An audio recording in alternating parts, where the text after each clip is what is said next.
In my last video, I told you about Chuda-Yuda, that in one version is a 6, 9 or 12-headed serpent. But there is another character in Russian folklore, Zmei Serpent Gorinich. Aren't Chuda-Yuda and Zmei Gorinich related? Let's not forget that Chuda-Yuda can also be the fish whale, but for now we will talk about Chuda-Yuda as a multi-headed serpent. Of course, the characters have similarities in appearance. First, both have multiple heads. Zmei Gorinich has at least 3 heads. Second, if you cut off these heads, they will grow back, both for the first and for the second. Thirdly, they both can breathe fire, burning down towns and villages, and they both often plague the Russian people with their amusements. So Russian bogarters and other folk heroes are all the time trying to kill them. But between Chuda-Yuda and Zmei Gorinich there are some fundamental differences. The first difference, Chuda-Yuda has tails that match the number of his heads,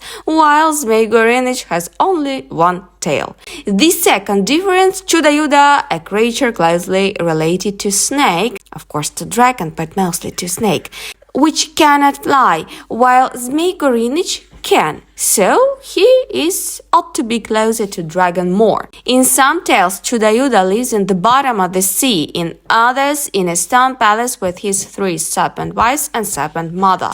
Zmei Gorinich lives alone in the mountains and keeps his treasure in a cave, and sometimes he abducts young girls.